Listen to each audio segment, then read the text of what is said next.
Yes, he has. We have both been truly lucky to have him in our lives.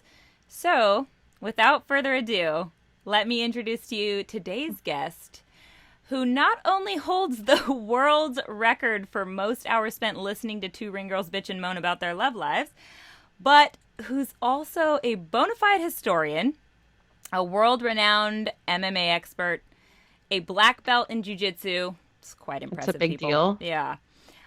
Probably the most esteemed quoter of the movie Anchorman ever to have existed. Also a big deal. Yes, exactly.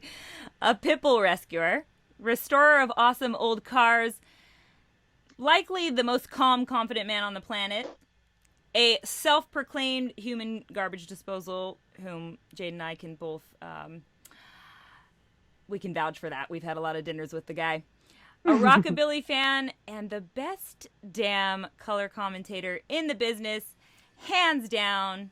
Please welcome today's guest, Jimmy Smith. That is the biggest, longest introduction I've ever received in my entire life. Well, we love you, Jimmy. I love you guys too, and I miss both of you, and it's awesome seeing you. Even if it's just on a screen. We're so stoked you're here. And by the way, Yeah. you are our first guest and first male guest, which was important to you, I know. First guest ever. Huge deal for me. You have no Huge. idea. I would have been devastated if you had gone with somebody else. Right? I would have First been. guest ever. So, Jimmy, for Exciting. those of you who are listening and don't know what your job as a color commentator is, could you break down what that all entails for us? You know what's crazy is the number of people that just have no idea the difference between like play-by-play and color. They just have no idea. One thing I get all the time is whatever. If somebody doesn't like Sean Grande or they don't like Goldie or they don't like Anik, and they'll be like, "Can't you guys do it without him?" And I'm like, that's like saying, "Can't the stewardess fly the airplane?" Like, no, they have totally different jobs. We can't do that. So my job basically as a color commentator is the play-by-play guy does all the setup. He does everything you can kind of see with your own eyes, meaning good leg kick and arm kick and good combination, and he's doing this and he's moving. Anything a regular person could kind of see with their own eyes, that's what he does. Also, they do all the ins and outs from commercials. Welcome back to round two. It's so-and-so versus so-and-so. That's all play-by-play. Color, the best way to describe it is the play-by-play is the who and the what, who's fighting and what they're doing, and I'm the why and the how. Why they're doing what they're doing and how they're doing it. So the technical stuff that most people wouldn't know, that's my job. But everything else is play-by-play. So basically, what every MMA fan thinks is their dream job, but could probably never pull off because they know how much work it The takes. thing about broadcast, man, is that, everybody thinks they can do it. It's a really complicated job, but everybody thinks they can do it, and it's not easy at all. Ain't that easy. Oh, my God, it's not. So that's the funny part of the job. But It's that's still a dream job, though, I think. For sure. 100%. Love it. Especially because of the travel. And you've traveled a lot, not only because of the job, but just you're an avid traveler, which is awesome. Me too.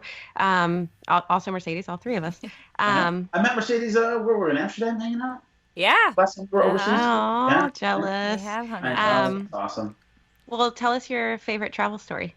Yeah. Ooh. Favorite travel story. Oh, my God. I'm going to guess I that feel- it's in Thailand, but I'm excited I to don't hear know. whatever I've heard it is. so many, though, that are just gnarly. Yeah. I want to see what No. you bring up right now.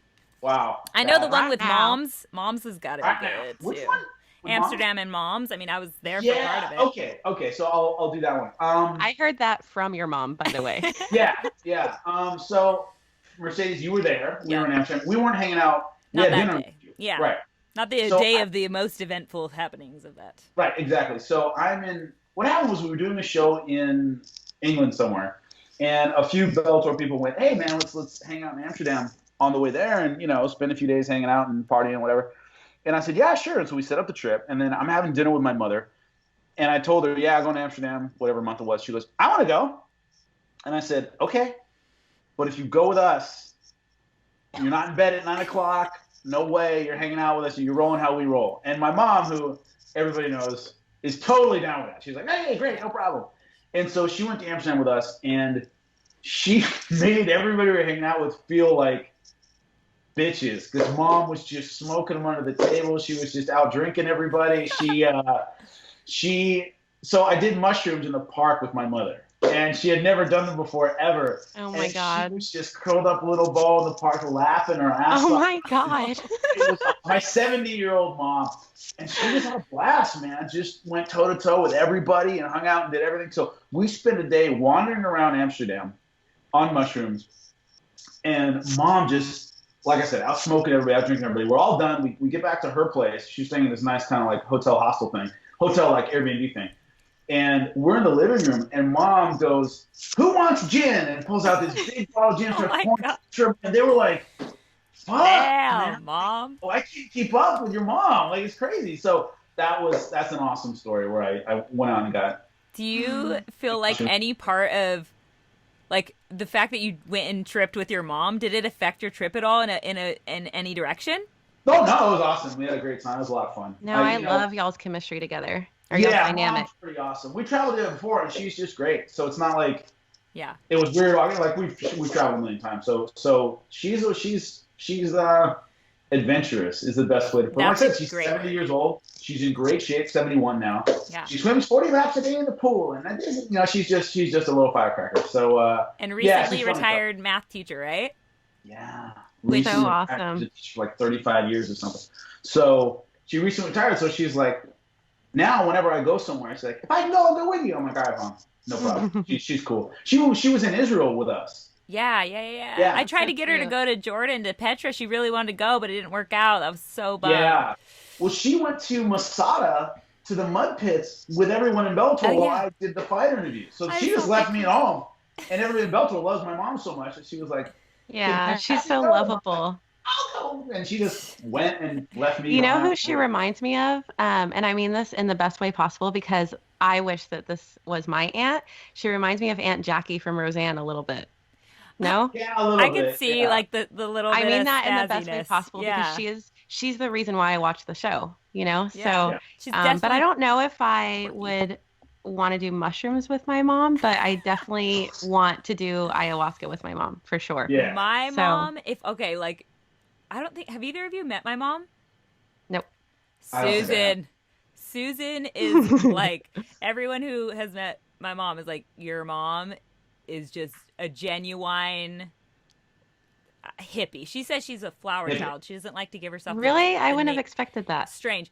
But, I mean, she's still, getting wild all the time. She's way more wild than me, like way more wild. So I don't think I could keep up with her for a hot second at all. I was going to ask, though, just sideline. So your mom was a math teacher. You became a math teacher for a little hot minute of your life there. Why? Like, did that have any connection to your mom? Yeah, no, I mean, it did partly because what happened was I worked for Long Beach Unified School District, and I fought. That's when I was fighting. That's what I did because you're done at 3:30, you're done at 3 o'clock. You can go train at night, whatever. So the reason I ended up teaching math longer than any other subject was I would work for the district testing kids, and then when they needed a teacher, I would go in there and teach for however long they needed. Well, my mother's teaching partner, she taught 6th grade, and the 7th grade math teacher was out for some reason. And she goes, "Jimmy, please, can you come teach?" And I was like, all right, fine, I'll do it. Because 7th grade is the worst. So the reason I taught that grade and I taught as long as I did and all that stuff was because it was out from my mom's school and she needed help. And so when I was teaching something, the kids didn't get it. My mom's not as good at math as I am, which is kind of funny. So but what makes her a good teacher? Because she doesn't always get it. So she has to know all these tricks to get stuff. I don't. And so whenever the kids wouldn't understand something, I would call my mother on the phone, who was like 3 doors down, and go, "How do you teach this?" She goes, "Well, watch my class, and I'll come over and teach them how to do that." And I went, "Okay." And we would switch, and she would teach them some trick to do it, and then I would come back and learn. Cool. So, yeah, it was cool. Were you often showing up with, like, bruised eyes and broken nose and that type of stuff? Yeah, sometimes, yeah. I was the kids knew. Okay. Yeah, the kids knew. It wasn't like, it wasn't illegal or anything. So yeah, Mr. Jimmy fights. And so anyway, it makes them a lot more compliant. And also it was right? They didn't get upset about anything. So yeah, it was just the schedule let me fight, because I was over 3 o'clock in the afternoon. So yeah, that's what I did when I was doing my fight career. I was teaching. Crazy. And history too, right? Like a little bit of my degree's in history. I taught everything. I taught history, I taught math, I taught chemistry in summer school for high school kids for 3 months. That's why you so fly with the ladies, right? I mean, it's crazy. Chemistry. All that chemistry. So I just taught a lot of different subjects, so it was kind of fun. Cool. Well, you show it. I don't know in which ways exactly, but you're a smart ass for sure. In most ways. So I was going to bring up though that something very interesting about you that most people don't know, and maybe even when they're hanging out with you, they don't even notice, is that you don't drink alcohol. You've actually never had a sip of alcohol ever. Never. Which is also interesting because your mom, when y'all are together, she drinks. So, tell us the reason behind that, though. Yeah. You just figured it out. Yeah. I'm an alcoholic. So, my dad was an alcoholic on a level that's hard to even, like, other alcoholics, hear stories from my dad, and I'm like, are you kidding me? I'm like, no, that's how he functioned. So my dad was really, really bad. Like, he was on his own scale, basically. And then, but my whole family's bad. Like, they're all bad. But my dad was really bad. And so it's on both sides of my family. I just saw it all the time when I was a kid. I just always had to deal with it. My mom tells me this story when I was a toddler where he was driving or something, and for some reason he hadn't had a drink in the morning, and we're in the car and he was driving and he started convulsing. He started shaking, and and so he started shaking and he couldn't drive, and he pulled the car over and he starts like convulsing and shit. And a cop saw it and came over and thought he was having a seizure, and my mom had to explain, no, he's fine. And he was like twitching and like shaking and shit, and apparently they got him a drink and he was fine. But wow, so it was a withdrawal. Yeah. Oh no, I saw my dad go through DTs in a coma, tied to a bed. Oh yeah. Wow. Yeah. So. And is this all before the age of like when you would decide to drink or not? No, the DT thing was after. I was an adult then. But yeah, just the first. I remember. I don't remember deciding really. There wasn't like a moment when you were like, I don't want to be like this. Yeah, the earliest thing I remember is my parents got divorced when I was about 8 or 9 years old. And so this is before that. So I'm maybe 6 or 7. And I'm at home with my dad, and he's drinking a wine cooler. Those were popular in the 80s for people who don't know. And so anyway, so he's drinking wine, and as a 6-year-old, it looks like Kool-Aid. You don't really know that. And I must have said something, and I was staring at it, and I said, "What is that?" And he goes, "Oh, it's a wine cooler. It's a thing with wine in it." And he turns to me and goes, "Do you want some?" And I went, "No." And he goes, It's not that strong, And I went, no. And that's the first time I remember going, I don't like that stuff. Whatever that stuff is, I don't like it. So that's the first time I remember being kind of freaked out by it. Now I hadn't decided at 6 that I wouldn't drink. Yeah. But was it because you like linked it to the behaviors that you didn't like in him, or? Yeah, that, and I mean, I had a grandmother who, on my mom's side, she would drink, and her bedroom was down this hallway, and there were pictures on either side of the hallway, and I would walk behind her like this to get her to bed, and she would knock all the pictures off the wall. And I would wow. Kind of do this one. Yeah, and I'd sit her down or whatever, that was just all the time. I mean, it was always somewhere. I mean, like, but it's on both sides of my family, so I was always seeing it or dealing with it, or like, It's so interesting that you chose to break the cycle, though, when like it just seemed to be a generational curse almost. Oh yeah, no, it's bad. It's also just a unique thing about my personality socially that But you're so free with psychedelics and stuff, and that doesn't necessarily make you feel in control necessarily. So slow deaths bother me, and drinking's a slow death. Totally. My dad did it every day. You can't do mushrooms every fucking day and function. That's a really good point. Yeah. Yeah. So what scared me most about alcohol was it didn't seem to bug anybody. That Dad could wake up and have a Bloody Mary and know it. Like, I asked my mom one time, I was like, when did you realize Dad had a problem? And she went, about the time your sister was born. Well, my sister's 3 years older than me. This is 1974. They were together another 10 years or 12 years.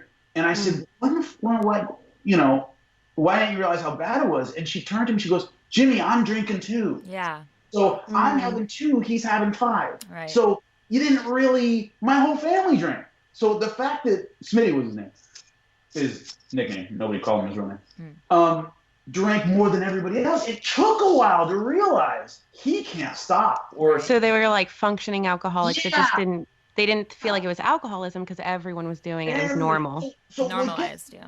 Right. So what gets me about drug use is that the idea that you can wake up and do something. When people tell me I'm on Adderall to wake up and this to go to bed, it's like every day it's just they can do that, and nobody says, you should probably not. I know. If I walked around blasted on mushrooms, somebody would say, what the fuck is wrong with Jimmy? Mm-hmm. My dad could drink every single fucking day, and nobody ever went, you better cut that out. So what bothers me about alcoholism, and the reason I stay away from it, is it had this insidious ability you could do it pretty consistently for years, and nobody thought anything of it until you did something horrible. And so drugs don't work that way. I can't, that's why they don't scare me as much, is because I don't do mushrooms every day. I mean, the last time I did it was with my mother in Amsterdam. Okay, so there's a certain automatic control system in my head where I'm not going to go crazy every day. It's just it's not how my head works. So drugs you can do every day freak me out. I don't do any medication. I'm not an antidepressant. I don't do Adderall, because that scares me. The idea that you can take a pill the death as well. Yeah. Me too. I don't like that. I feel Sorry, go ahead, Mercedes. I was just going to say that I don't know if this is similar in you, but for me it's like having something that I need in order to survive, essentially. Or to socialize. Yeah, it takes my ability to have control of things away, which I don't like. Like, I feel I need to be in control. But you, Jimmy, are okay with experimenting with psychedelics and things that definitely take your control away in a lot of ways, but temporarily. Yeah. And add growth instead of lower vibration and frequency. It raises your vibration and frequency. My dad was a chain smoker. He didn't, not chain smoker, I mean, but a pack a day, whatever. Did you enjoy smoking? I know. Or was it a reflex at a certain point? So to me, the idea of doing something harmful, which drugs are, reflexively, like light up a cigarette, you're not enjoying it necessarily. You know what I mean? A drug you can do every day. Sorry. No, you're fine. Start at a drug. A drug you can do every day. What the fuck? Sorry. It's okay. A drug you can do every day scares me much more than a drug that you kind of lose your shit every 6 months. Yeah. That doesn't really scare me as much as doing something every day. That freaks me out. What do you think he would have done if one of y'all in the family told him that what he was doing was not okay, and asked him to stop drinking at least every day? That's a good question. Look, because let me tell you a story. I'm from a family of addicts as well, so I've asked family members to stop. Give me 1 second here. Sure, please. no problem. Yes? What's up, babe? I'm doing the interview. What's going on? Oh, okay. Bye. What's up? Okay. Hold on. While we're breaking, I need to call. You guys here? Can you hear me? Yeah, hold on 1 second. Okay.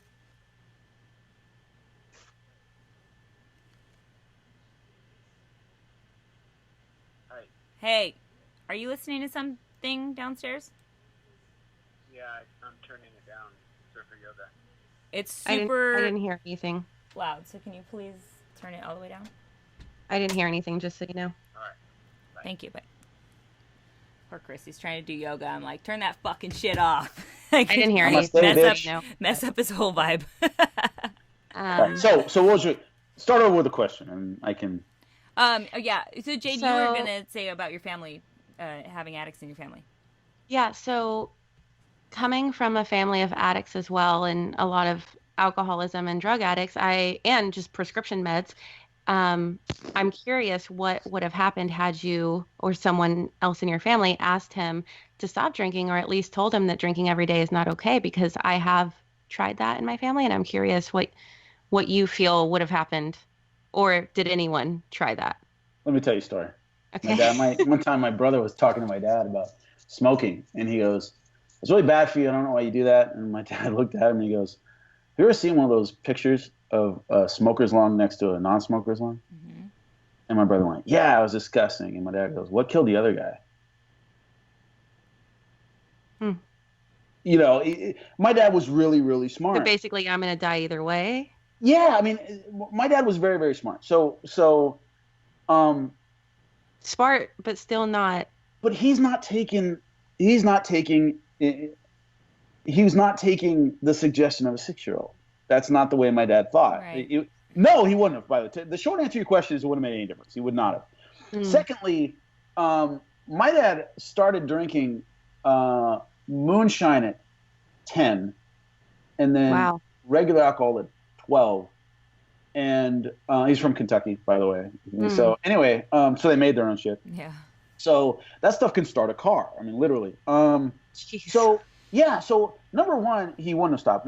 B, the level of alcoholic he would have required like medication and treatment, and it can kill you at that point. So it isn't a normal like he could have stopped. Like no, he wouldn't have. First off. Secondly, the level of care it would have taken to even safely get him off would have been tough.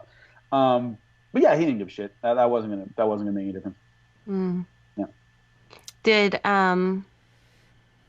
do you feel like it turned him off kind of emotionally towards your family, the alcohol? Because I know that it's like I feel like it lowers your frequency and like causes you not to feel things and be as warm. Numbs you. Yeah. Yeah. Numbs you. My dad was never warm, so I don't.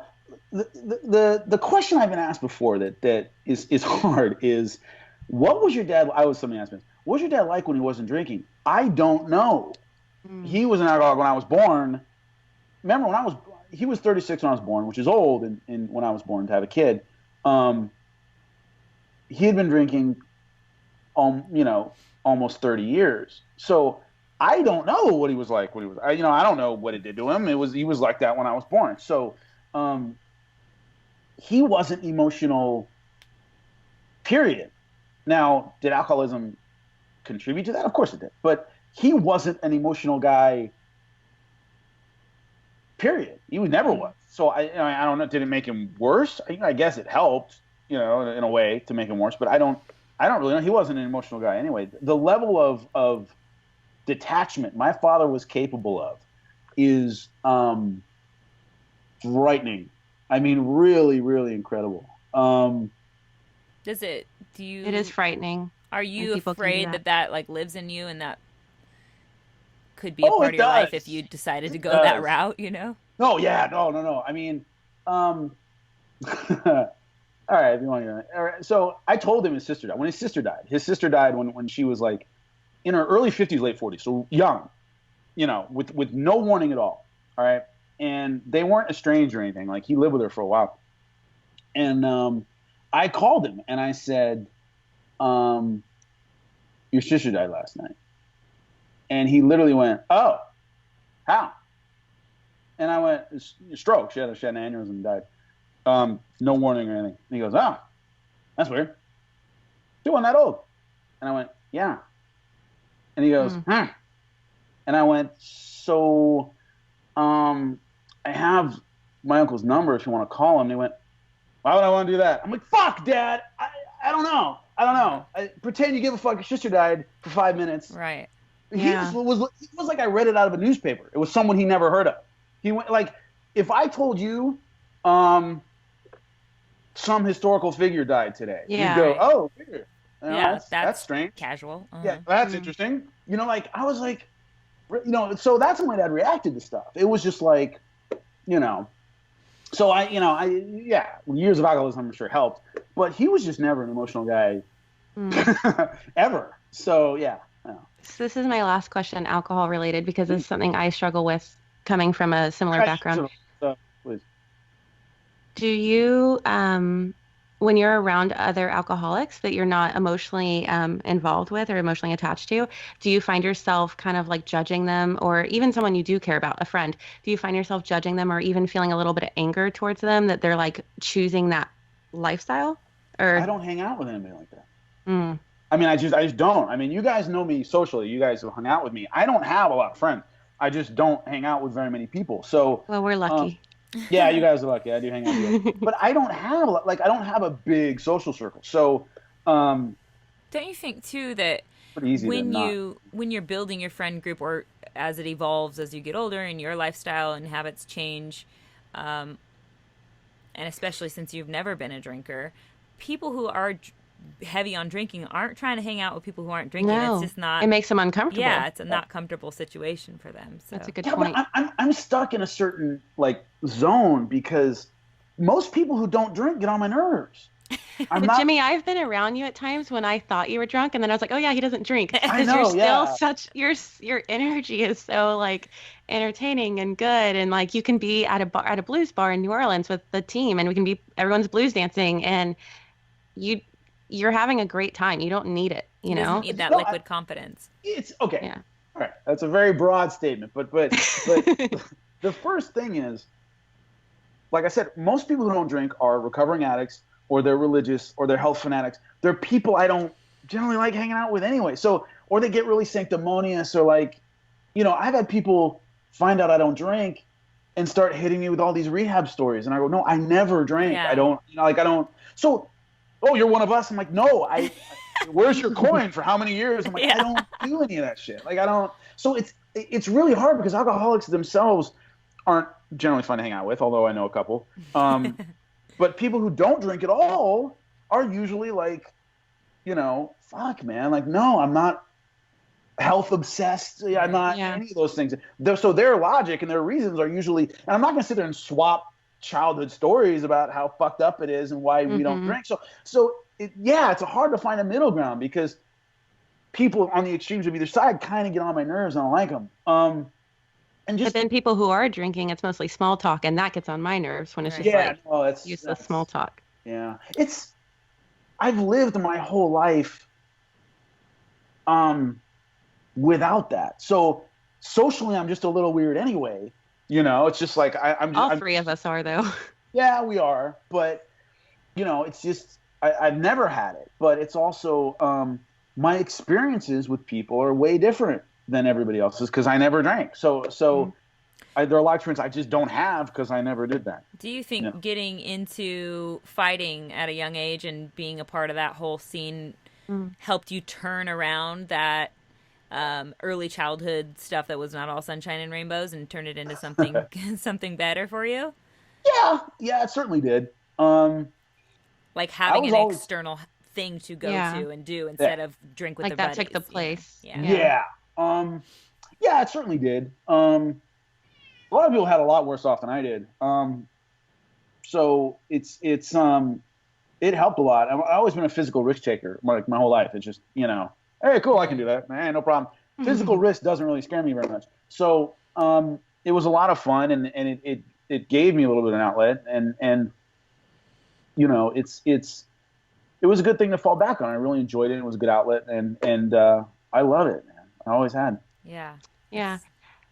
Is it so? Do you think that's maybe where, because you're so good at it, maybe like, because a lot of people who grew up with a father like that would not be very confident and they would have a lower self-image, but you are one of the most confident men that we know. And so like, it's interesting that you were able to, still bring that up in yourself. Is that from maybe being so good at fighting and you use that in that way too? Yeah, it's kind of funny. You guys, and it's really interesting because I get this a lot. While you're so confident, you've only seen me do stuff I'm confident at. Right. I don't. Oh, that's a good point. When I host a television show, people go, "Man, you look so confident."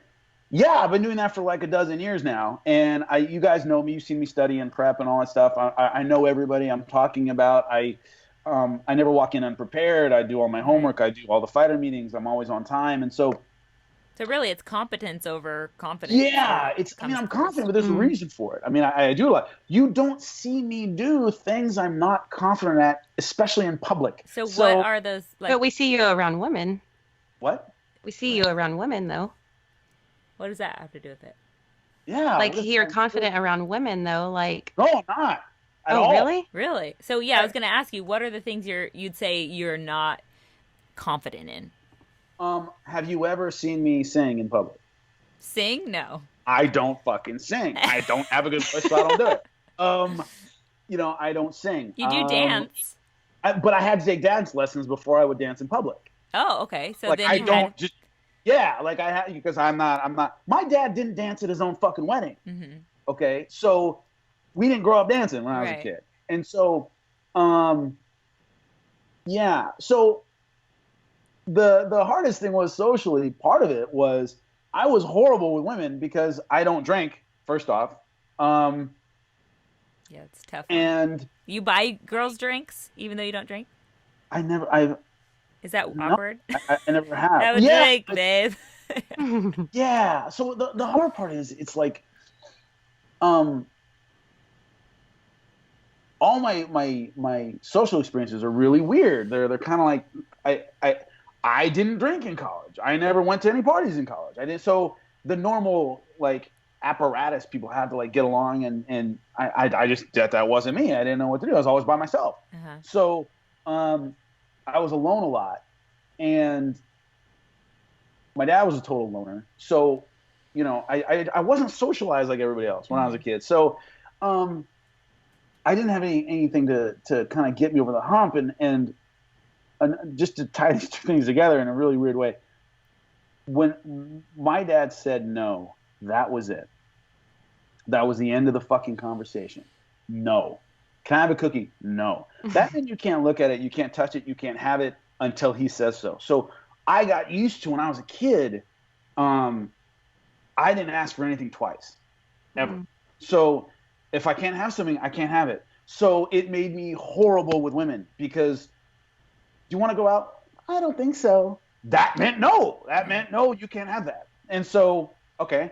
It's so funny. I was kind of like designed for like the Me Too movement. I was raised for that. As soon as I hear, no, I'm out. Like, I'm gone. Like, okay, that's You're designed to not be a part of it, essentially. There's not a Me Too Jimmy story. No, because as soon as I hear no, I'm out. Like, so when I was a young man and I heard all the time later, oh, you're not persistent enough. You don't, you said no, that's it. Because girls want the chase, but then, I mean, I have a whole spiel on this that we'll do in some other later podcast. But, but that's kind of given us the impression that you just don't give a fuck, But I guess it's because you're just like. But Jimmy is, let me just interject real quick. I think Jimmy is, whether that happened because of his upbringing or whatever, but that idea of no means no is really the proper way to go about it, because otherwise guys end up not knowing where the line is actually to be drawn. If your girl says no. And then girls just play game like you learned your lesson. You missed out because you said no, instead of them just continuing to play games. And also, I was always, even when I was younger, I don't know how to put this, intimidating looking. I'm not like the nice guy that like, oh, he's harmless or whatever. Mm-hmm. Like I don't come off as harmless. And so it also made me not pushy or aggressive because I would scare people, right? Or like I'm sitting there reading. You guys have seen it. I sit there and read, and people come up to me and go, "Are you all right?" And I'm like, "Yeah." And they're like, "You look really mad." I'm just thinking. I'm just when I read, Mercedes is laughing because she's seen it a million times. Yeah. I'm sitting cage side reading, and I'm like, "Oh, yeah, really intense." And people are like, circle to get the fuck away from me. So there's that. I went through Europe when I was 23 years old. I landed in London and I went down to Greece, spent 3 weeks with my family. My mom's Greek, and went back up to London. So I spent 3 months in Europe at age 23. So right in my physical prime, I was staying in all these hostels and stuff. I was around a bunch of people my own age. Yeah. We were telling stories somewhere in southern Italy, and at this hostel around this fire. And I was the only person in a group of 35 who hadn't gotten laid and hadn't gotten robbed. Wow. Because you don't come up to me and think you're going to fucking mug me and I won't kill you. You could just tell, You just don't. But that also, when I was hanging out in a museum by myself, nobody talked to me. Yeah. It's just, that's that's been the yin yang of my personality my whole life is, you know, people don't fuck with me ever, but I also don't give off the like, hey, come approach me vibe. Like, Right. you know, yeah. So it's just those two things. And I don't drink to get over any of that stuff or whatever. Like I've never. So I think about everything I'm doing before I do it, which is the worst. And, you know, it's, I know you don't want to, you're going to have a different podcast about it, but the hard thing growing up, like this personally is if you make a list in your head of the top 5 worst guys that you knew growing up and you made a list, and then you also said a list of who got laid the most, they line up pretty good. The guys I knew who were pushiest, who went way beyond what I considered comfortable, right? They scored. They got laid all the time. Like and I was like, I would never do that. And they got rewarded over and over and over again for their behavior. And it was hard as a guy who didn't do that to watch that stuff. This is the most peculiar part of it for me. You know me, I'm always into studying hormones and the endocrine system and that, especially of late. When you talk about someone who, a man who is been a player and always got the girl and always was the aggressor and really found his ways in with women and found that easy. Assholes. Maybe douchebags, assholes, whatever you want to call them. A lot of the time, toads. They're often heavier on testosterone. You certainly seem you're heavy on testosterone, just, I mean, obviously from your background in fighting and just in general, the type of person you are, your jawline, like there's a lot of things I could call out that spell that out. But somehow you were able to not let that hormone, encompass your brain, your actual tendencies. So there's some thinking process that you really put into place. You know, maybe you just spelled it out, but then you overthought things almost. I had a doctor tell me I had the highest natural testosterone levels you'd ever seen. Wow. I don't do. I mean, I've never done HGH. I've never done any PEDs. I've never done anything like that. I'm not getting on a moral high horse about it. Someone. Important thing to explain is back in my day when I was fighting, I made $200 a fight. If I turned around and did PEDs, I'd be $1,000 in the hole. Like I never made enough money or competed at a high enough level to do anything if I fucking felt like it. And back then in my day, they didn't have the designer steroids. There were juice heads, and they were just these big roided up monsters who gassed in like 2 minutes. Yeah. They hadn't quite figured out, how to do it for MMA. So it was something a lot of people did, but they didn't do it well. Like they were all like, you can see those guys and they were done. So I've never done anything like that. And the doctor couldn't believe. He goes, dude, like, what do you want? Wow. Yeah. And I went, nothing. I don't. And he goes, wow. He goes, you're in the natural range. Like, right. But right at the top. You're pretty much, so. Crazy.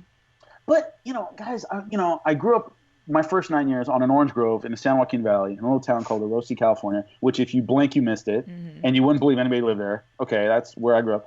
And my nearest neighbor was like a mile and a half away.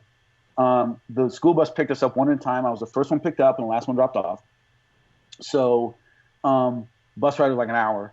I was alone all the time. So you learn to kind of like be a thinker because you're always by yourself. Yeah. And so I had a brother. We get along great. But it was pretty much us, and so you just learned. And I had somebody tell me like, you're one of the most self-reflective people I've ever met. And I go, well, I agree. I didn't have anything to do but think read think about me. Yeah, and think about stuff. So it kind of made me a thinker. So I never let any of my instincts get away from me because I always think about it. I mean, it sounds stupid, but I think about everything I do. And so, I never went, fuck it. And in a social context, right. I'll do that physically. Yeah, I went cliff diving with my nephew. I never cliff dived before in my life. And I jumped off a 40-foot cliff. And he was like, when we're done, we're flipping off, and all this stuff. He's a parkour kid. I love him. And we're doing all this stuff. And he goes, how many times have you done this? Like, I've never done it before. And he goes, are you fucking kidding me? And I went, no, I've never. I looked down. I was like, fuck it. And I jumped 40 feet. And I'm used to just taking crazy physical risks. Yeah. That doesn't mean anything to me. The idea that I would walk up to somebody in a crowded bar and hit on them and they would shoot me down in front of everybody is like, that is not happening. Like that. Dude, give me a cliff to jump off, no problem. But like, so those the way I was forced to think all the time about everything. I always think about things 5 or 6 moves ahead. And so, it made interacting with women awful because they don't communicate the way my dad communicated, where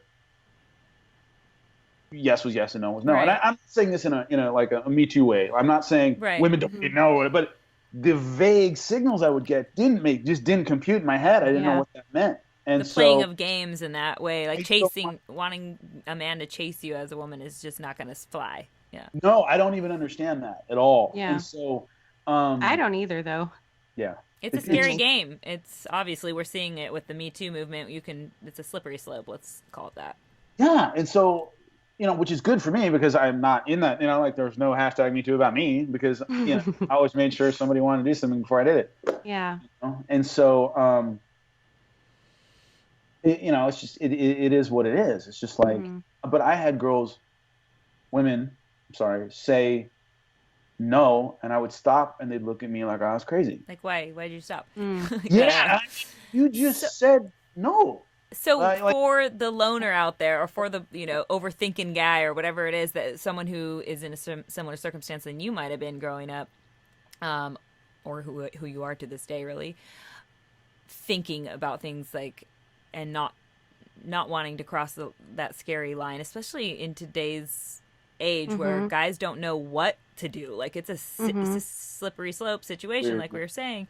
What is your advice on how to, I guess, bring the right type of attention from women to you, or, make an impression quickly since that's a vulnerable spot from you, but you've had a lot of success in it anyway. So you must have found no, I mean, ways, tricks. What's Jimmy's tricks? I don't have any. I really don't know what. I think he just lets the women come to him. I think it has, like, if I was to say, what is it about Jimmy? I'd say it's your charisma, like you're a very charismatic person, whoever you're speaking to, man, woman, whatever. And it's disarming. You're also willing to be vulnerable, and that's brings people to you, whether they're gonna, try and get you to play a game or not. But I don't know what that means. I like, you guys have hung out with me in a lot of you guys are uniquely qualified to talk about, because you're one of the few people who've hung out with me in a lot of different situations. I've hung out with you guys, I don't know how many times. People generally like me. People generally get along with me. I'm generally open and talkative and whatever. You're very adaptable. Yeah, I feel. But how that translates into anything beyond that is beyond me. People don't dislike me, but the issue I had growing up was I didn't know how that translated into getting laid when I was younger. Like I didn't know, because most people, and everybody I talked to in college, for example, said, "Oh yeah, I don't know unless I'm drinking." Like, unless you kind of take this huge leap that at that time I didn't know how to take. I'm like, I don't know how to do that, So it was, it was tough at that point in my life. But I don't know. You have to just. It's almost like fighting in a sense, where getting beat up is just part of it, and you just have to. You get a little closer every time you fail. I guess. Yeah, I guess. I don't really know. I think honestly, it's just like you're vibrating you're kind of doing your own thing, being Jimmy, and people having a good time. The people that want to be around that are going to come. You're going to have a good time either way. Yeah, it's just it's a very it's a weird place to be, because you don't have to have an answer. I feel like, it doesn't have to be a specific answer. I think that's a lot of your draw, is that you aren't trying, like you literally are just being you, doing your thing, being in your own little world. And then, of course, for your living, you happen to have to be charismatic and have these qualities to be on, on air, have your voice on air, which carry through to the rest of your life. You've practiced them a lot. You're very skilled and competent in that. And I think that personality and that competence that you built through your career shines through in so many other places of your life, and collects, people. I'm not just kissing your ass, but love you. In any case, thank you for being super duper vulnerable with all your answers with us. Yeah, and Mercedes and I try to stay vulnerable as well. So, You're good at that. yeah. So, here's a question to keep us in that mode. Sure. What is something that you think you know about each of us that we don't know about ourselves? Oh, wow.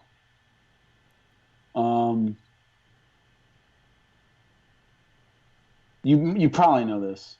Okay, but I'll throw it out there anyway. You're the most vulnerable person I've ever met. Really? By a lot. By a significant amount. Sounds dangerous. Yeah, no, it is. You tell me stories. Sometimes. I'm like, how are you alive, Jade? You have told me stories, and I'm not gonna repeat them. I don't know if you want them repeated, but like, It's fine. I was like, Jade, are you? I was walking to a volcano in Indonesia at 3 a.m, and this guy offered me a ride, and I'm like, Alone, just like Is that vulnerability though? how? Yes, by absolute definition, that is vulnerability. So not only that. So you mean vulnerability in a dangerous way, not in like an emotional way? No, in every way, Jade. Oh. In every possible way you could say the word vulnerable. You are the most vulnerable person I've ever known. Where you are just, you are unbelievably positive and open all the time. And the physical risk you have put yourself in alone is mind-boggling. So I'm amazed you. I'm laughing. I'm giggling because I didn't know that about myself. I tend to agree, and I think Jada kind of said your vulnerability wears off on people around you too. Like it's a beautiful, amazing thing. But I know Jimmy is very, he acted out almost as our security guard half the time while we were all at Bellator together. So he was conscious of your vulnerability in the scary situations, like worried about. When you go back to your hotel room, is someone going to come knock on the door? You're going to let them in because they say, Who are all these letters from under my door? Right, exactly. 100%. Shit like that happened. 100,000%. Yeah. 100,000%. And your vulnerability seemed to attract some real strange characters, like a lot. It's interesting because I strive to be vulnerable. Like I want to because I feel like that's where you really experience life and you really grow and like feel things. But I didn't think about it as dangerous. Scary side. Well, there's two sides. I mean, of course, there's two sides to anything, and I think don't stop being vulnerable. Just remember to be street smart, or remember to like be a little bit on edge when it comes to stranger danger. Yeah, I think I have now become a mom. That probably helps. Layering it all the hopefully that helps because I've had to save your ass. I don't know how many times. Walking through casinos, like, dude, don't touch her. There's gonna be yeah, that's true. That's true. Both of you guys. The worst was in. Do you remember first season? But this is actually before. Well, first season I was there before Jade was around. On Bourbon Street, you and me and Monica, and I was literally slapping dudes. Like, I mean, I was like playing whack-a-mole. Do you remember that? Like, people just grabbing you. Yeah. Like, were literally just, and I had to be like, get the fuck off her, or I'm gonna hurt you. Yeah. And then like, I had to like literally like smack people off. Mercedes New Orleans. Yeah, I mean, somewhere when you're in a situation where people are so hammered, and it was during, I think, the opening of the Saints' first game of the season. Yeah, so everyone was just crazy hammered there. We happened to have a Bellator show that same day. It was a bad idea. Oh, God. This was way back in the day when we first were just starting out. But yeah, I do remember that you were a little stressed out of the situation. I feel like I'm not as I'm surprised you didn't punch anybody. I didn't deck anybody, but I was grabbing. There's been times when I've seen you like protecting us, and your fist will clench. Oh yeah, I have seen that. I'll drill a motherfucker. Yeah, if I don't have any problem at all doing that. Yeah. I'll elbow somebody. I feel like Jade would be like, "Please don't touch me." Yeah. No, not anymore. Yeah. Well, yeah. Back then you would have, and I would have had to drill them, and that would have been it. You don't look like a girl, Jade. That when no one's like, that girl might cut me. No, nobody worries about a knife being in whatever clothing you're wearing. Don't go to prison because you're gonna be in trouble in there. All right. Oh, you're scrubbing. No, I think now that I'm so aware of like the sex trafficking in Texas, and I've become a mom, now I'm like really on guard with that stuff. And if someone has a bad vibe, I make sure they know that I know that I'm feeling that vibe, and that they better not. Give them the crazy eyes. I do that. I go, I'm very, you guys know, I'm like crazy protective. Yeah. There was a guy looking at me and Jaya at the store a couple months ago, and it was the day after an ayahuasca ceremony, so I may have been a little bit more uh like wide-eyed than usual. I But when he was bet. staring at us, I looked at him and I said, "What are you looking at?" Oh, Because he wouldn't stop staring at us. yeah, So, that is I'm aggressive. like that. Oh yeah. No, if the fuck's your problem? Like, Right. yeah. yeah. I don't back I down. think it's just Jaya was with me though. I was Mhm. like, "What Oh, are yeah. you looking at? Like, don't look at, Yeah. so." That's your little But girl. Like that's. Mhm. Mm-mm. Yeah. All right, Jimmy, what you got for me? I'm a little nervous. Oh, shut up. What do I have for Mercedes? Wow. I wouldn't say it's it's not the opposite, because you're vulnerable certainly with me and with certain people, but you're one of the most professional people I've ever known. And in saying that, I mean, you are so incredibly aware Mhm. of what you are doing and what it takes to do what you're doing and what you are putting out. And it is very much the what I have told people about you who have asked for descriptions of you. What's Mercedes like? I want to And hear one this. of the things I almost always say is nobody gets the wrong idea about Mercedes. That's true. You know exactly what you're putting out there, and this is it, and this is it, and that's it. And so many people who are in a business where they have to be beautiful, or they have to present themselves and be out there like you guys are. There's a blur in that line of what's me and what's out there. And Yeah. I know Mercedes, and I know what Mercedes is out there. And I know exactly what that line is, 100,000%. And it's almost funny to me because I know Mercedes. Yeah. I also know when Mercedes is being the Mercedes that's out there. And I've never known anybody that had such a firm, unbelievably strong line between I know what I'm putting out there and I know who I am. I think As Mercedes Strong. that's I appreciate you bringing that up. I don't know that like the funny thing is that you would think I'd feel complimented or something, and I am to a degree. Like I for sure consider myself a professional. You know, I attempt to do the things that you're expressing that I do.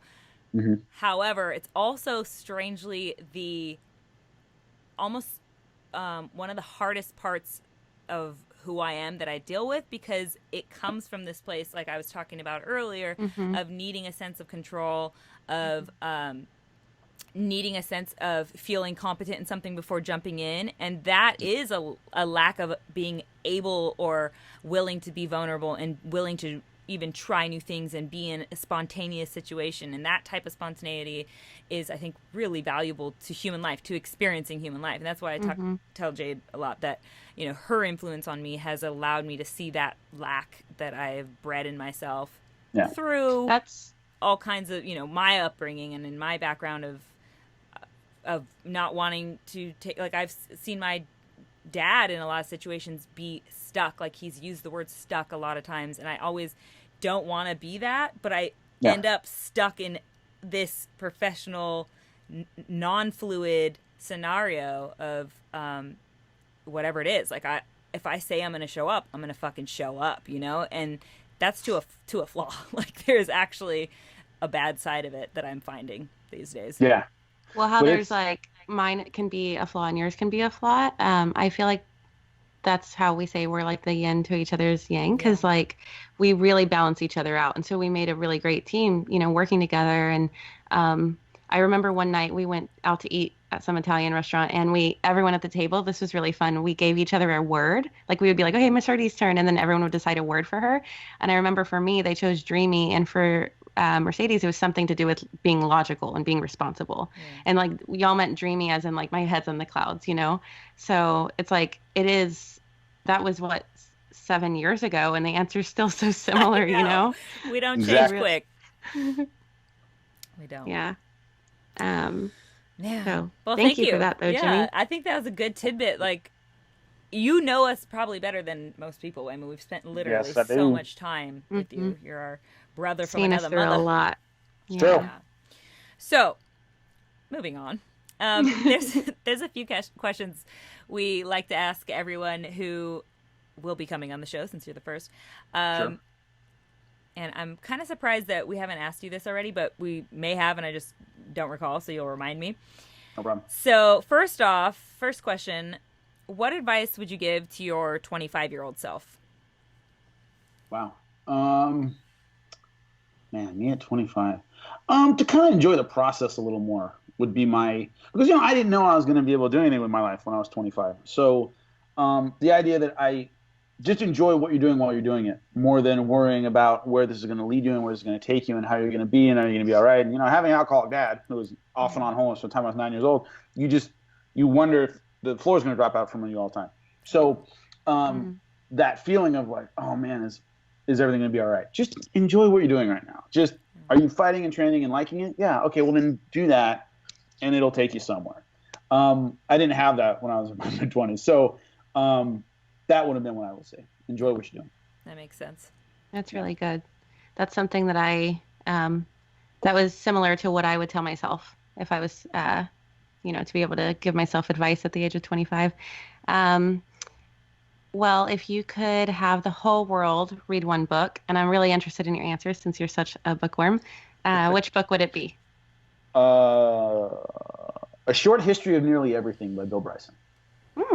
Good book. I'm not a Four Agreements or whatever it is. This will change your life.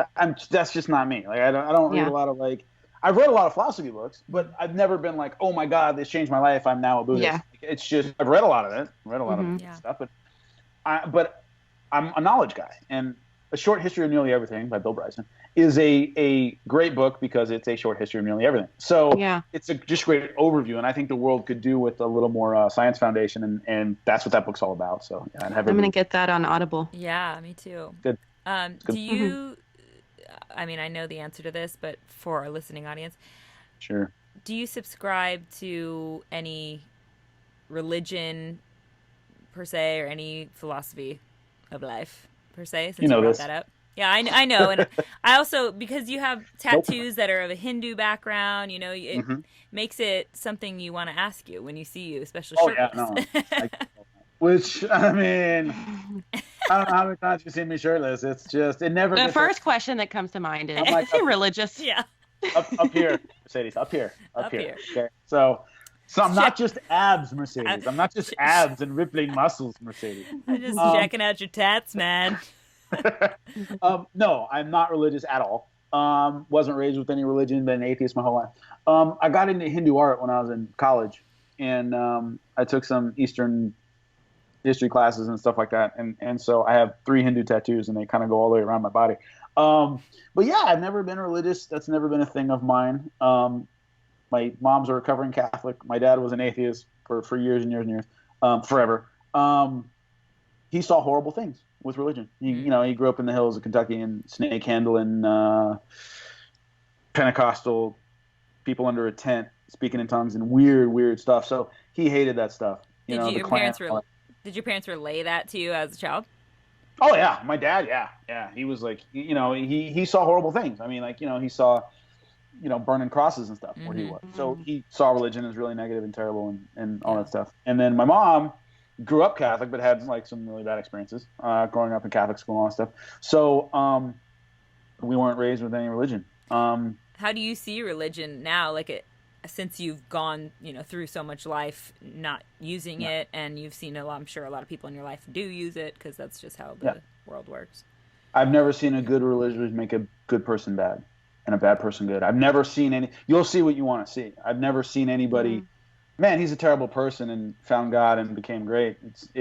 He's a bad person. He'll pick the Klan and Martin Luther King read the same Bible. They just saw different shit in there. So I've never seen anybody, if you're a shit person and you become religious, you're gonna be a shit religious person. It's not. I've never seen it change anybody. What you are is kind of in here, and so some people are great. They're religious and they're great. Some people are atheists and they're great. Are you a great person? Great. That'll shine through everything. So that's kind of been my philosophy with it. Yeah. Just how you decide to apply a philosophy to your life. I've seen, I've seen every stripe of every philosophy. I've seen people of that philosophy who are horrible. I've seen people of that philosophy who are great. It's what's inside you that makes a difference. So this is the last of our in-depth questions, and thank you so much for diving deep with us on these. If you could whisper one phrase to everyone on the planet, what would it be? Oh, Jesus. Whisper one phrase to everyone on the planet. Yeah. I feel like because when you whisper, you really have to listen closely. Don't be an asshole. The one I would say, don't be an asshole, would be my number one, I guess. Don't be an asshole. Don't be an asshole. And then because everybody understands that. Yeah. Everybody gets that. It's simple. You can whisper it. And then it seems like it has more gravitas when you whisper it. Totally. Rather than tell people that. So that would be my number one. Of all the phrases I could think of, that would be it. That's very me. Yeah. I heard from God and he told me to stop being an asshole. Yeah. Or from an alien. Yes. Yeah. Exactly. I feel like that's essentially the same as Jade's is to be kind first and foremost, right? I mean, that's There you go. Jimmy, so many of our answers of this trio is the same. It's almost like we're connected. Have we spent a lot of time together? Have we spent a lot of time hanging out? No, I told you Laura Senko too, the commentator for Invicta. Yeah. She was like, y'all souls seem merged and he doesn't seem to let people in often. So how'd you crack his shell? That's so funny. I love Laura, by the way. And I was like, oh God, I love her so much. I love her so much. I stay at her house instead of at the hotels because I just. Oh, I believe that. We have so much fun together. It was so interesting because you told me she said that. You texted me. You said, oh, when Laura saying, you said, man, his shell is really hard to crack. I you don't know what you got to do? You got to beat him at air hockey. That's what you said. If you had 4 arms, you couldn't beat me at air hockey. I am really good at that. No, but that was like the first time we really I guess had a good time together. We played air hockey, and that's my first memory of you. And you didn't seem hard to crack to me. It was I don't know what. First off, for the record, she didn't beat me. I destroyed her at air hockey. Okay, first off. Shut up. Secondly, delete that footage. Edit it. We're gonna edit this out. Yeah, I don't know. I've heard that from people. Yeah, it's just I don't know. The way I am socially can people have trouble understanding a lot of time. And also, it's funny when you get to know me in a work environment. You guys and me had a weird ability where I would see you when I wasn't working. Totally. So yeah, when you would get there, I wasn't working. We would hang out and get to me. If you only see me at work, doing what I do, especially in UFC, which has much longer shows, you're in work mode. I'm in work mode, and at the end, I am exhausted. I can't speak to anybody. I can't do anything social. I can't go out with anybody. I go to my hotel and I go to sleep. So if you see me on the way to work or the way back from work, you think I don't know what you think of me, but I probably will look you right now and not say a word because I'm exhausted. I can't talk anymore, so, that could be part of it too, is that in a work environment, I'm much more serious and it just takes a lot of energy to be on for 6, well, even just as ring girls, we were either zombies or delirious on the shuttles, on the way to the airport. So 100%. People always call me a bitch, but I just think it, like you said, it's just my demeanor. I don't know what to tell you. Yeah. I don't say that about Jade as much, I think. But anyway, we're all 3 assholes whispering to ourselves not to be assholes. At least we're doing that Don't much. be an asshole. Working out so far. Well, Jimmy, we'd usually let you go and move on to our questions from the Magic Mob. But if you don't mind, do you want to answer those questions with us? Sure, hit me. Okay. So our first question from the Magic Mob comes from Tommy C. on Instagram, who apparently knows about your semi-secret past as a history teacher because he asked, how do you think Stonehenge was built? It's a very interesting question. First of all, I'm not going to get into a big, long history lecture here, but the one thing that I find fascinating when you have to tell people, when you explain history to people or who don't study it a lot, Stonehenge, for example, the first that I've ever read, that first thing that was done at Stonehenge was 8,000 BC. They stopped working in Stonehenge at about 1600 BC.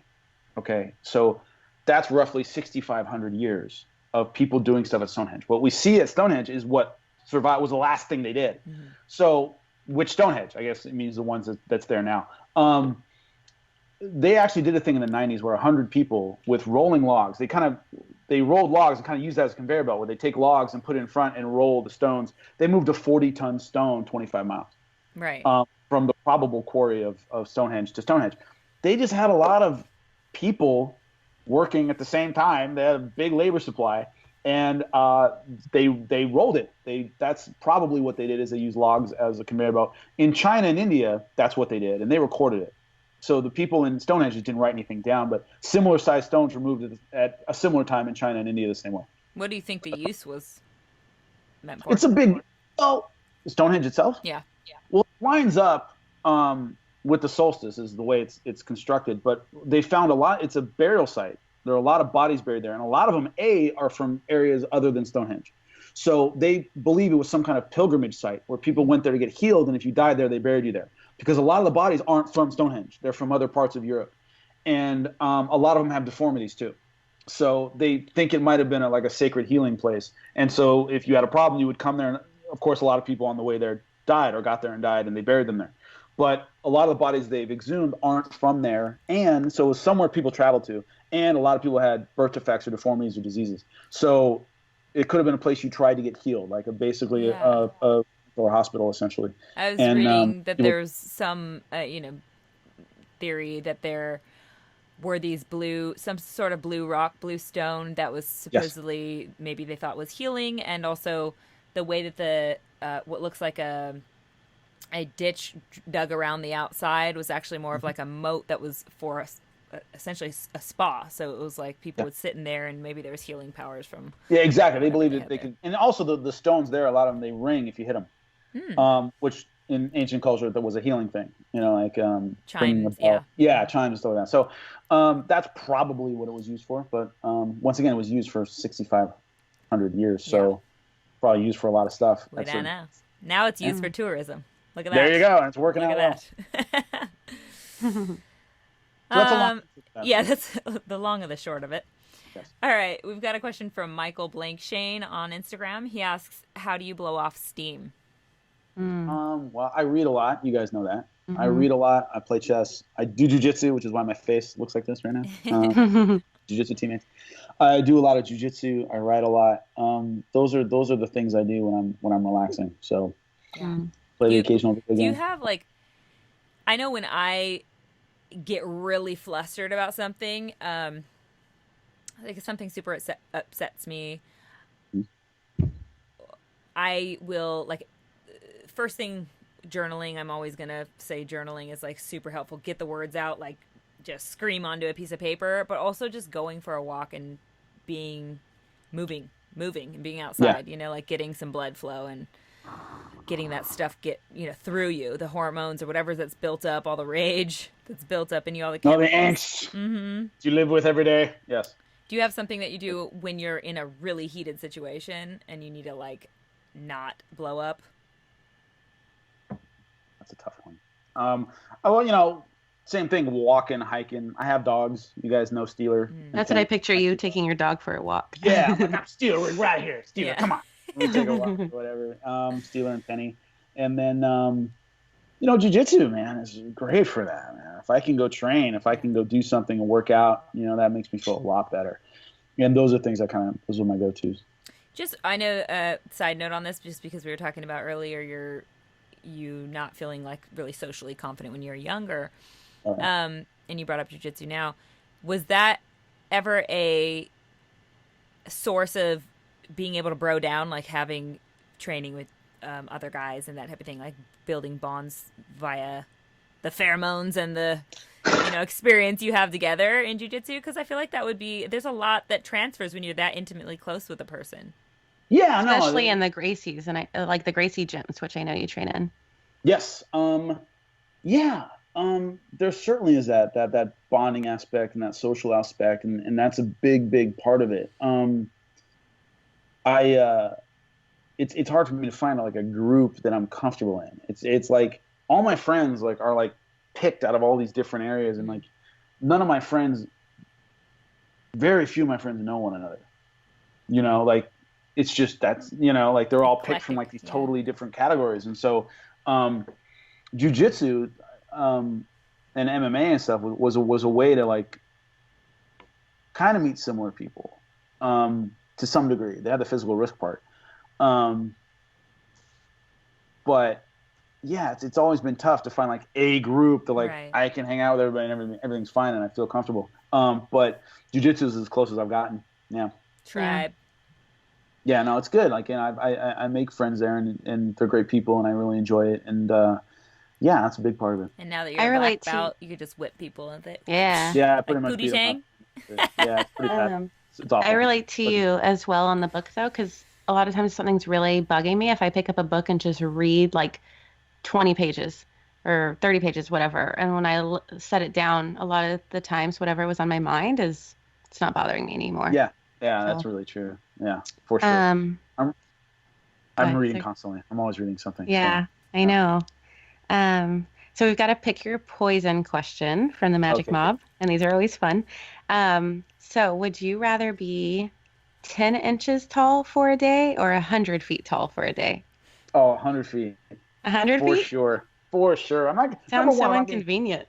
yeah, but I'm not like getting lost in a locker and killing myself or having somebody step on me or something. I'd rather be 100 feet. Like, okay, cool, nothing's gonna happen right now, and hang out. 10 inches. I was like, oh my god, like someone could literally roll over and crush me.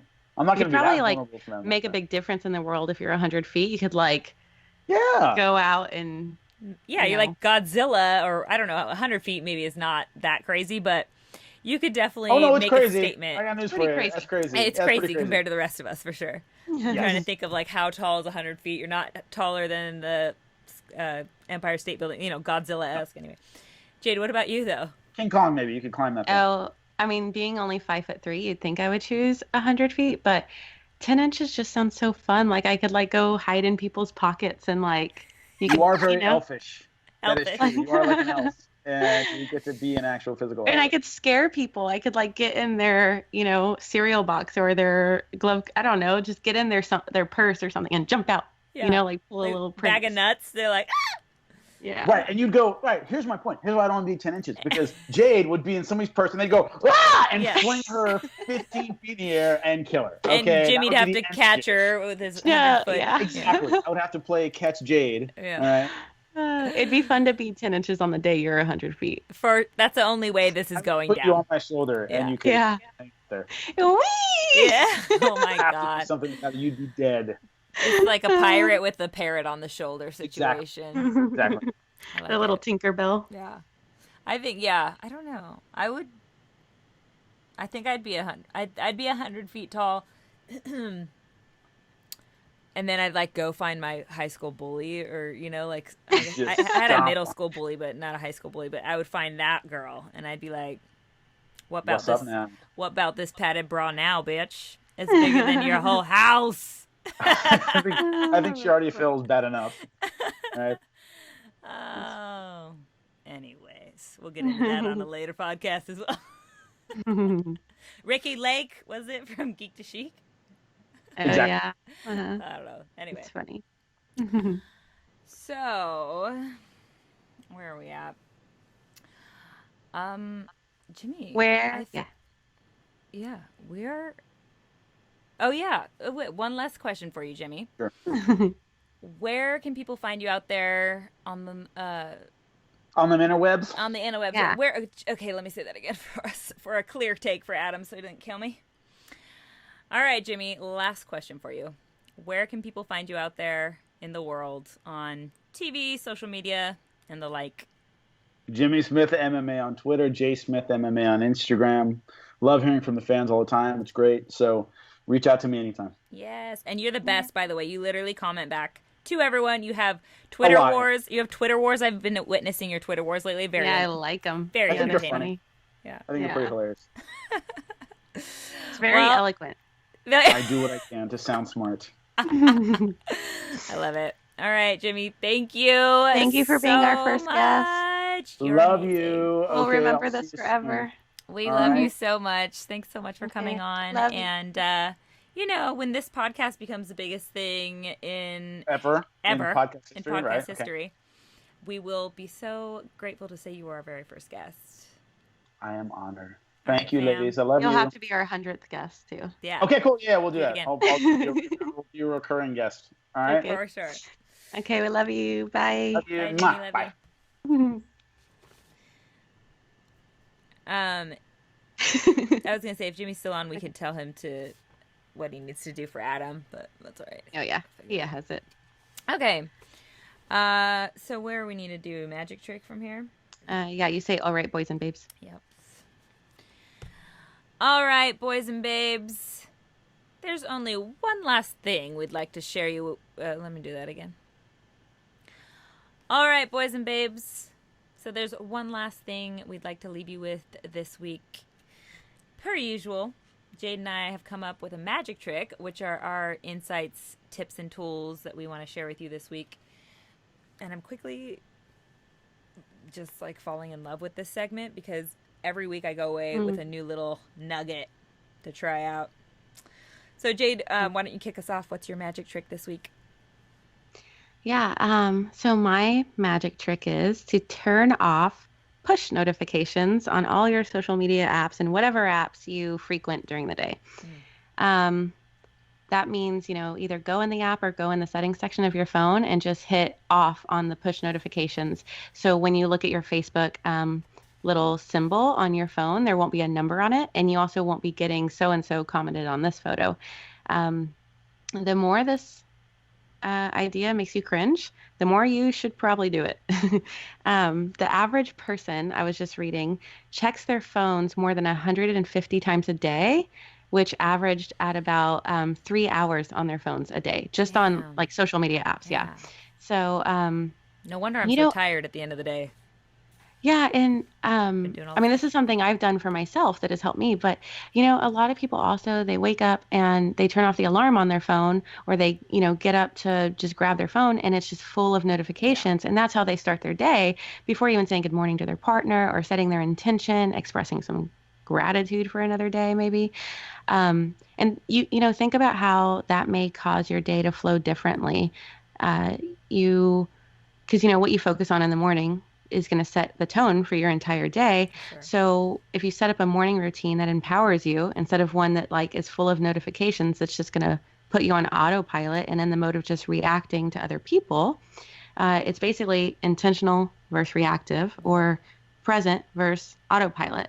So yeah, it's done wonders for me. I also try to not even like check those apps until I've accomplished something in the morning, that whether it's meditation or a subchapter or alone time with the kids, just anything. But yeah, being someone in the industry that, we make a living off of social media somewhat. Totally. This is a big struggle for me. I spend a lot of time on my phone, and that's something I'm working on. So something that helps is turning off push notifications. Good call. Like set aside a time a day to do all that shit, get it done, and be done with it, and then live your life and meet your goals. Otherwise, I think your energy is so different. Yeah, totally.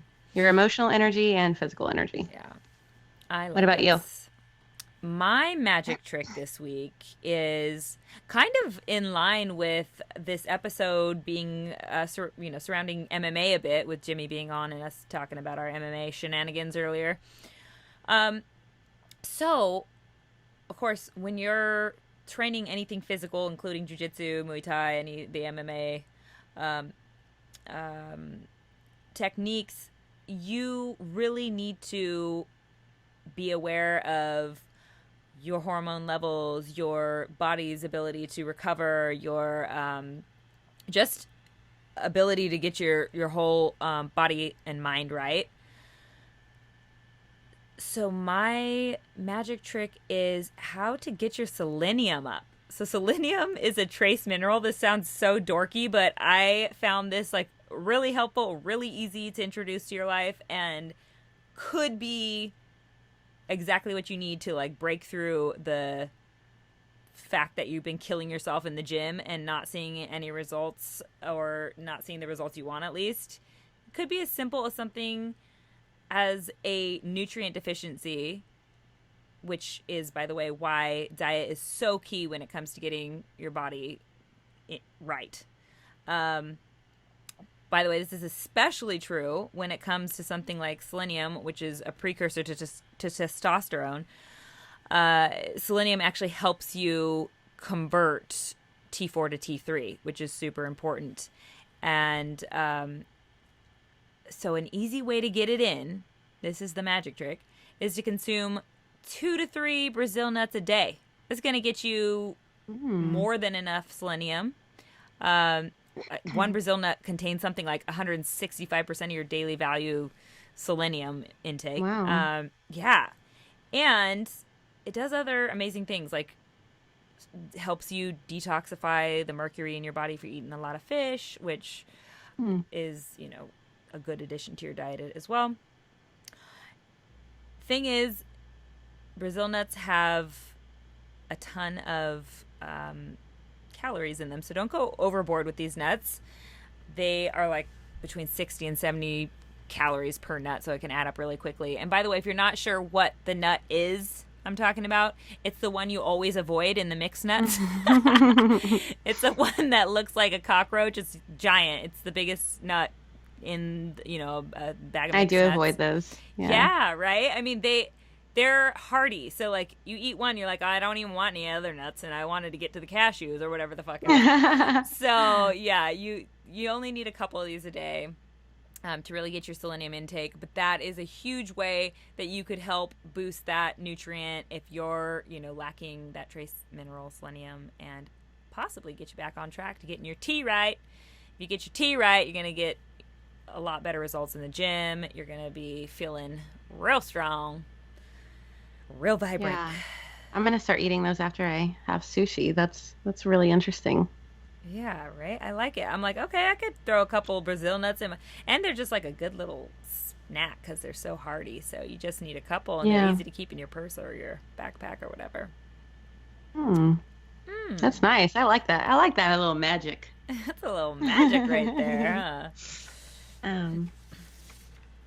Okay, so the last two paragraphs he already has from other shows. So you want to just do the thank you to Jimmy? Yeah. Well, you should do a sign off every time, I think. Oh, really? Yeah, Okay. and put your vibe on it, because it doesn't have to be the same every time. I think you should Okay. definitely voice it every time, because it's going to sound like your voice tonight, Yeah, okay.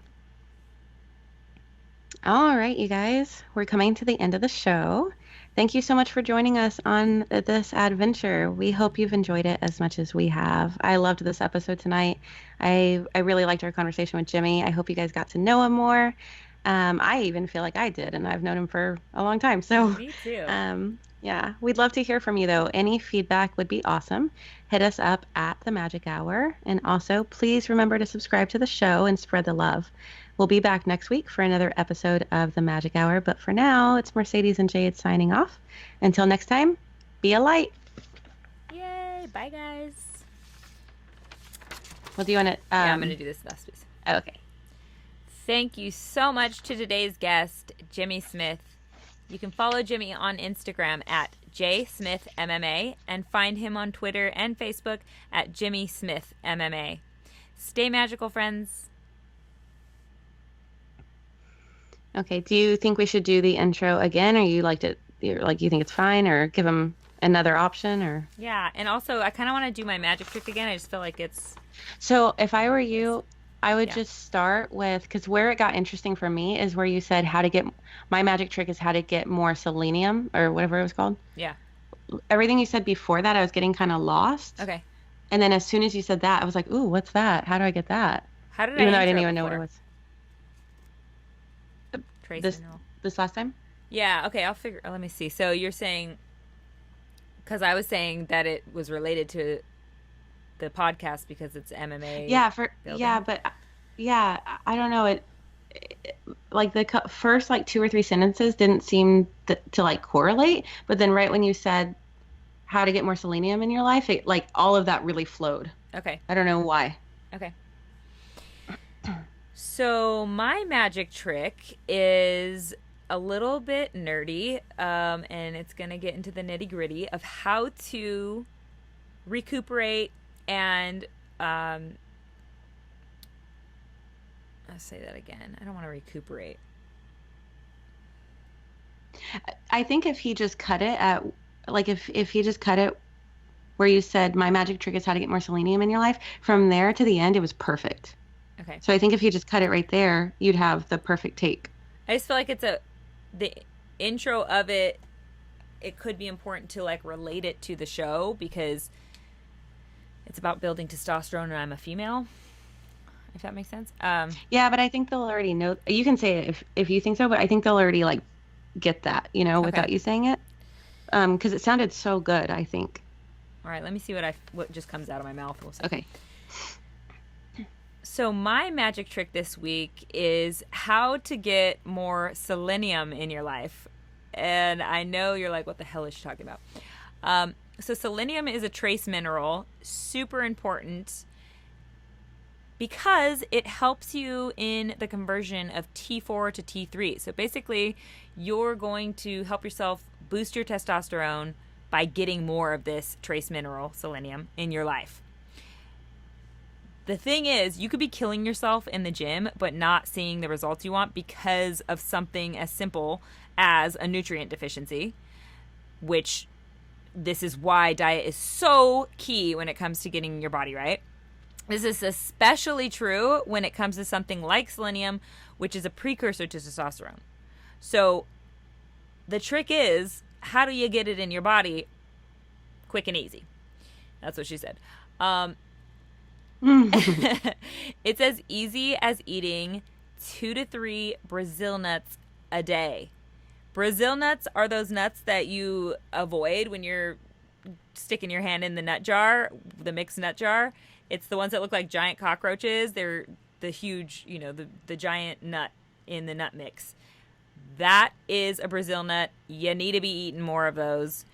Shoot for 2 to 3 of those a day to get your selenium and testosterone up. They are like superpower foods. One Brazil nut contains like 165% of your daily value of selenium. So that's huge. And the selenium is really helpful in detoxifying mercury in your body. So, I mean, if you eat fish, if you have mercury in your diet from that, that's a huge bonus. And just as a side note, don't go too overboard with the Brazil nuts because they are very calorie dense. They're like 60 to 70 calories per nut. So obviously that adds up quickly. But yeah, give that a try, guys. I'm doing it, adding a couple Brazil nuts to my day, you know, and they're like so hearty that you can just pop them in your mouth as a snack. Get yourself back on track in the selenium zone. Yeah, I'm going to start eating those after I have sushi. There you go. But yeah, I do normally avoid those in the bag. I know, they're kind of gross looking, but they are tasty and they work well. They work wonders. Mm.